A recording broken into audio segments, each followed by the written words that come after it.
2012 it was. I don't know which memories you'll remember in that specific tournament. I think I remember Balotelli scoring a game and removing his shirt. You know, I mean, that was the most epic moment I remember.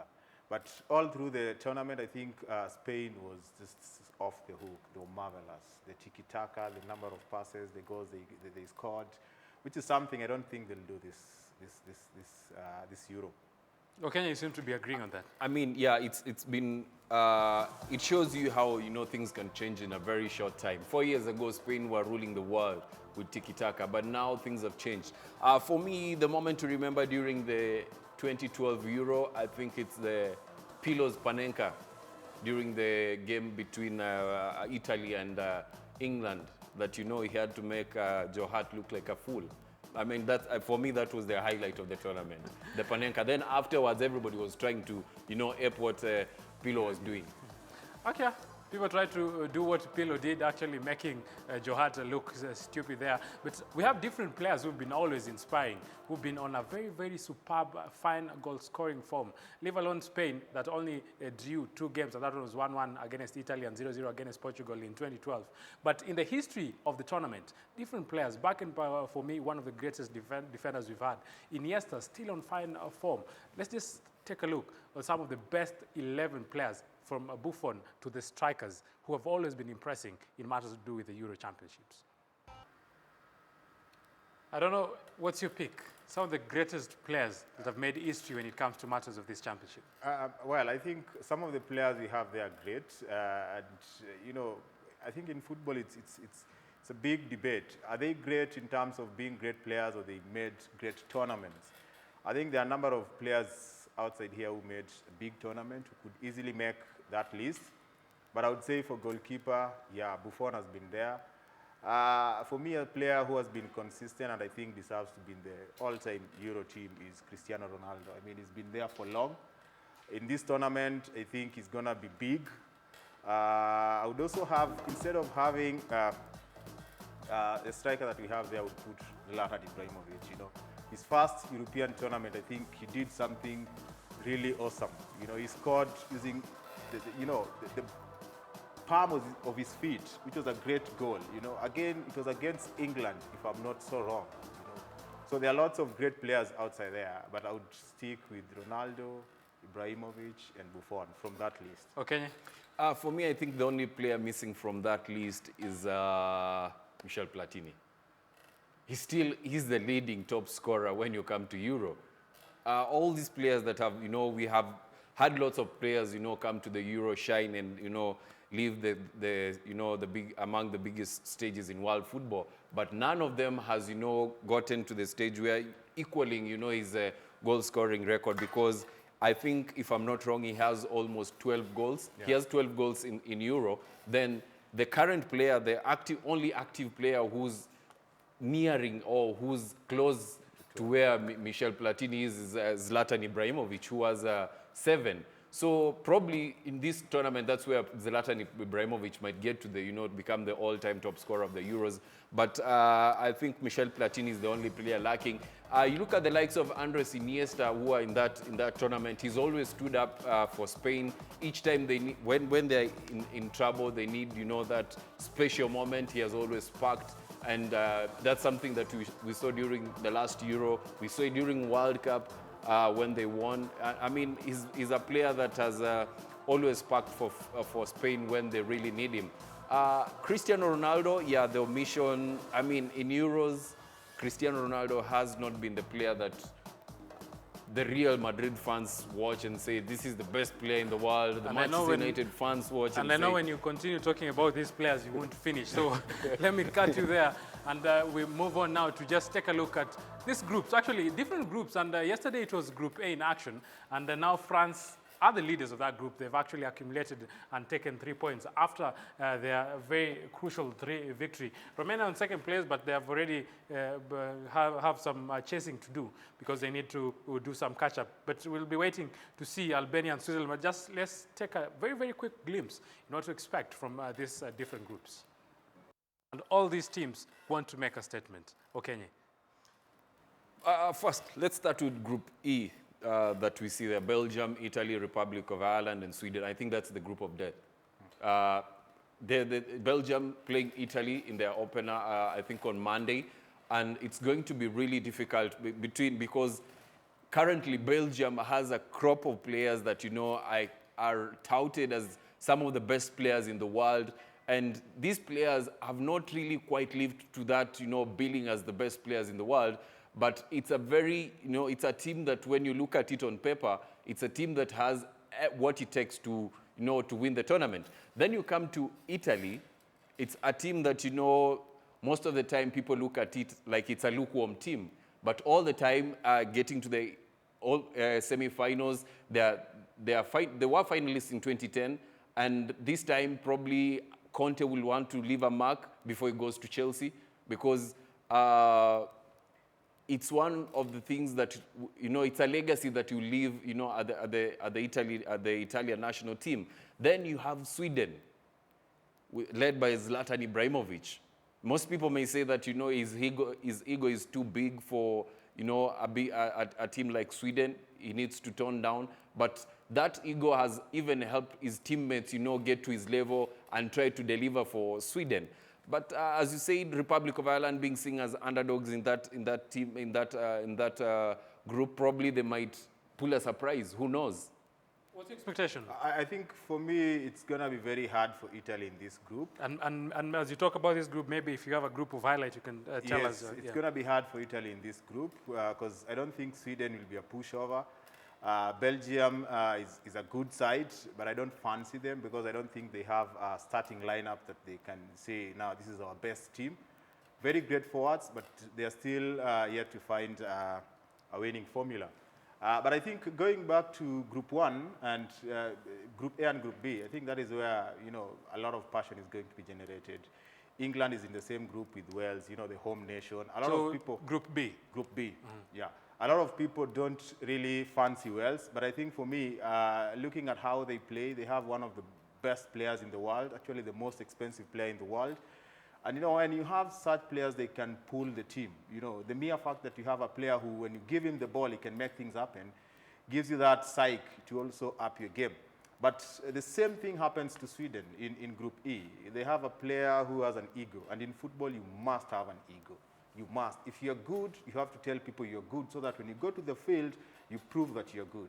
And with Bale and Zlatan, I think those two teams will surprise the rest of the teams in their groups. Okay, a lot is expected to see, and all these teams that are going to be surprising all the other teams. But now we're going to be taking a short break. But when we come back, we're going to be giving much focus in what to be expected in the England versus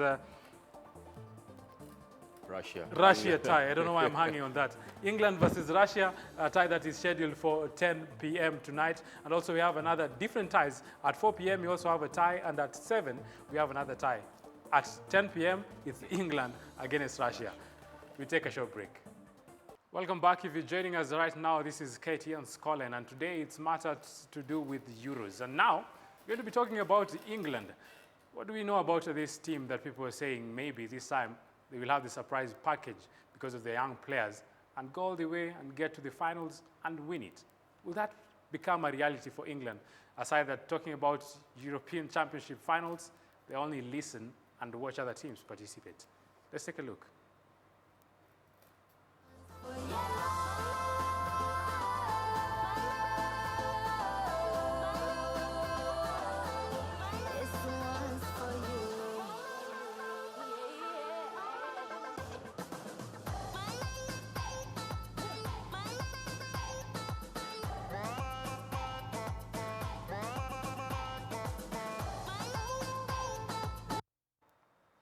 They're the only team that qualified for the championship with a 100% winning record.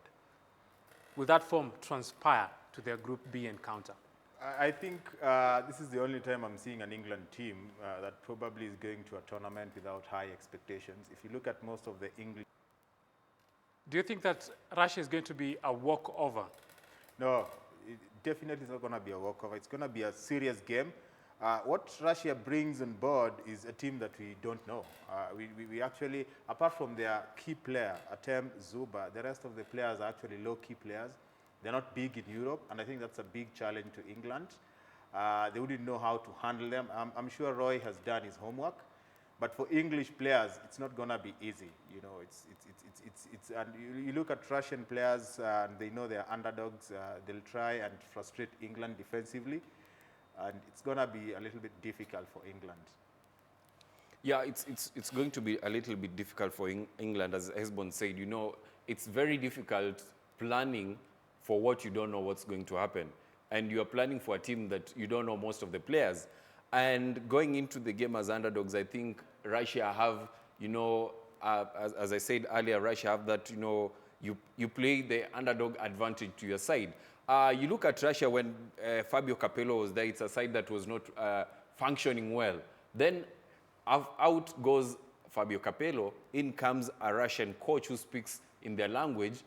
They win the remaining 4 games, conceding only 1 goal and qualify for the Euro. So it shows you that, you know, with the new coach, things have changed in Russia. So it's a team that can actually threaten England. And if they threaten England, they have what it takes, you know, to give also the rest of the teams in Group B a hard time. Okay, we're going to see if they have what it takes to give the other members of Group B a hard time. But today at 4 p.m., it's Albania against Switzerland. Just looking at this team, in the last 6 encounters, Albania have not secured a victory against Switzerland. Will they have what it takes again in their opening match to dance and secure that important 3 points against Switzerland? And what do we know about these two teams? Let's take a look.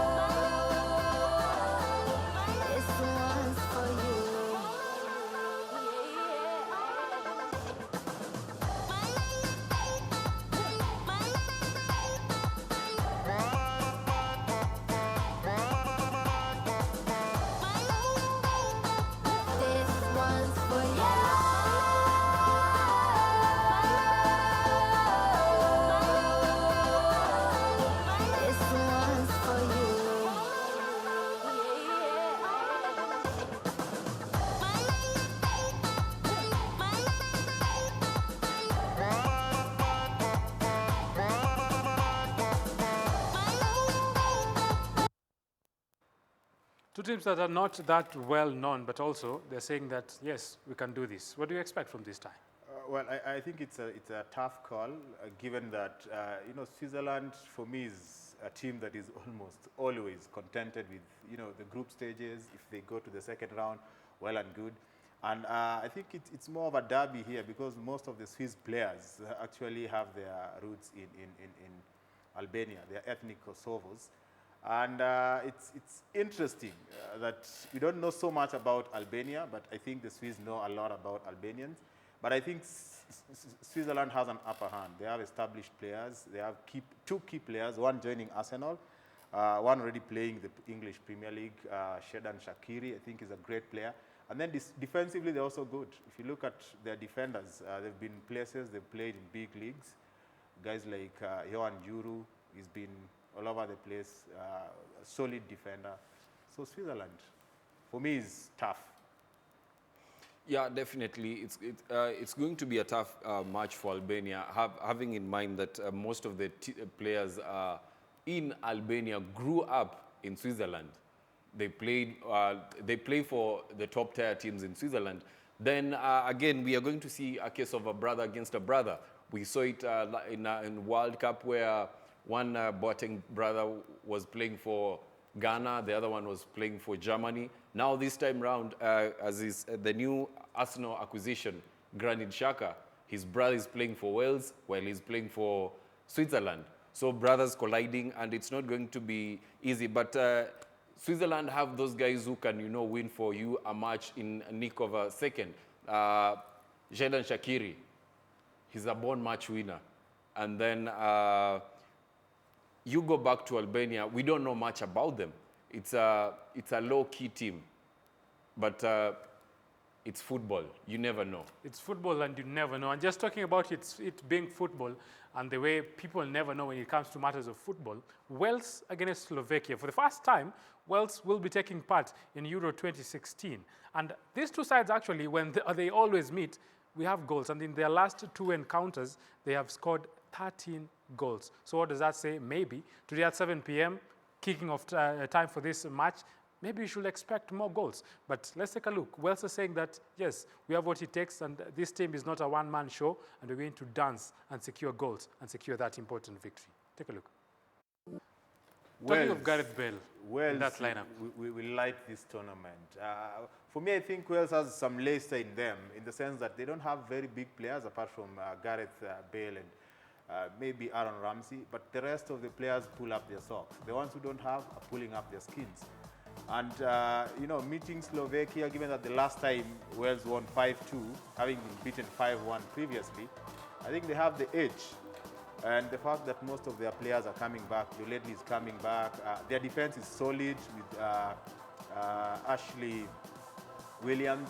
So at least if you look at their spine, they have Ashley Williams, they have Aaron Ramsey, and then they have Gareth Bale. With those three players... So today, that tie, they'll have what it takes yes, to win it? And they'll score goals. I think Wales has an edge over Slovakia.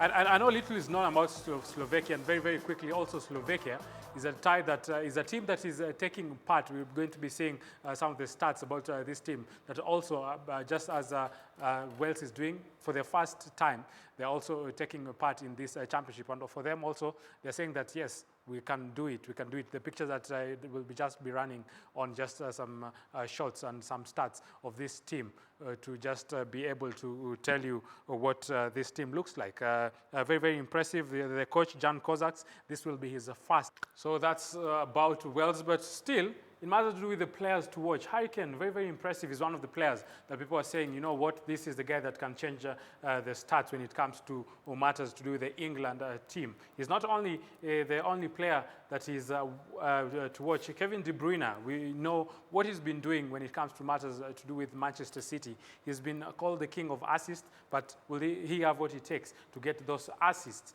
in their ties? Zlatan Ibrahimovic, for obvious reasons, as Hesbon just here said, sometimes it's good for a football player to have an ego. For him, he has a big ego, and maybe with that, he is always on some fine goal-scoring form. Also, another person, Andres Iniesta, last edition of the championship, and that is in 2012, he was very, very instrumental in that midfield. This time round, will he have what it takes to command that midfield? Is something that we are going to be monitoring with keen interest when it comes to their first tie. Gareth Bale, also in the Welsh department there, and he's saying, you know what, I'm not the only player playing in Wales. So he's saying, he's calling it a team effort. But this team effort and him playing a very, very key instrumental factor in that squad, maybe is one of the other players that people are expecting him to be on some fine form. Robert Lewandowski, for obvious reason, he's good with aerial balls.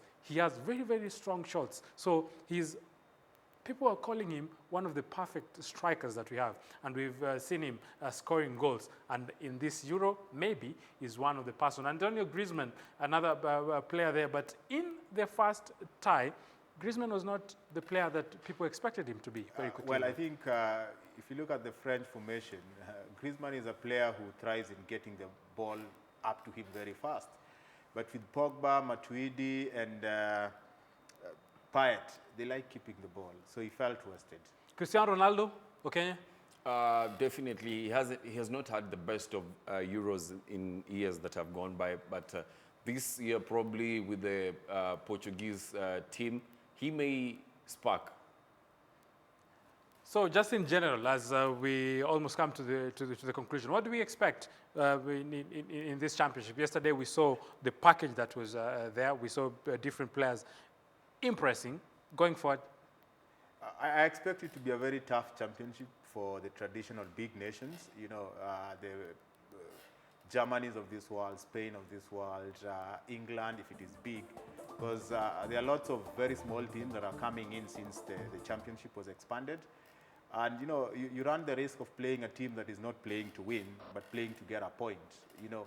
And if they lock their defense, we saw what Romania did. And I can bet that a lot of teams are going to play like Romania did. A lot of teams are going to focus more on their defensive, shape. And if they can keep that, it's going to be difficult for big, traditional big teams. Okay.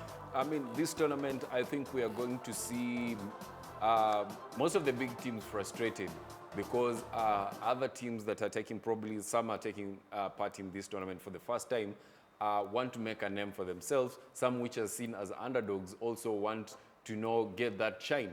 Yesterday we saw Romania against France. It's not going to be easy even for the teams that have the best players in Europe to get, to have easy, wins. Most of the people predicted that it's going to be more than 3 goals for France against Romania, but France had to struggle to get 2 goals from the Romanian side, so it's not going to be easy.